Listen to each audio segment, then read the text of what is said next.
Hello বন্ধুরা, মৌসুমীস ব্লগে আপনাদের স্বাগত জানাই।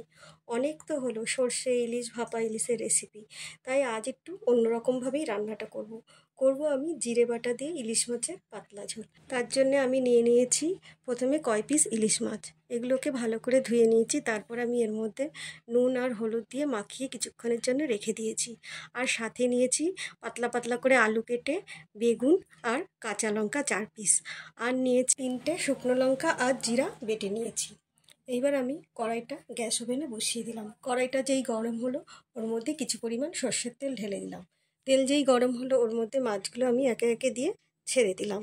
মাছগুলো বেশি ভাজবো না, হালকা হালকা ভেজে আমি মাছগুলো তুলে নিলাম, আর সাথে কিছুটা মাছের তেলও তুলে নিলাম। এবার আমি ওই তেলের মধ্যে আরেকটু তেল দিয়ে ওর মধ্যে দিয়ে দিলাম কালো জিরা আর কাঁচা লঙ্কাগুলো দিয়ে নাড়াচাড়া করে ওর মধ্যে আমি আলু আর বেগুনগুলো দিয়ে দিলাম। আমি স্বাদ মতো নুন আর হলুদের গুঁড়ো দিয়ে একটু নাড়াচাড়া করে আমি ঢাকা দিয়ে রেখে দিলাম। কিছুক্ষণ পর আলগা করে দেখলাম আলু আর বেগুনটা লাল লাল হয়ে ভাজা হয়ে এসেছে।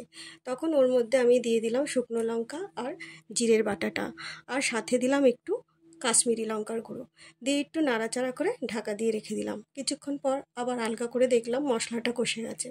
তখন আমি ওর মধ্যে পরিমাণ মতো জল ঢেলে আবার নাড়াচাড়া করে ঢেকে রাখলাম। কিছুক্ষণ পর আলগা করে দেখলাম ঝোলটা ফুটছে। তখন আমি মাছগুলো একে একে ওর মধ্যে দিয়ে দিলাম, আর যে তেলটুকু তুলে রেখেছিলাম সেই তেলটা ওর মধ্যে ছড়িয়ে দিলাম, দিয়ে নাড়াচাড়া করে ঢাকা দিয়ে কিছুক্ষণের জন্য রেখে দিলাম।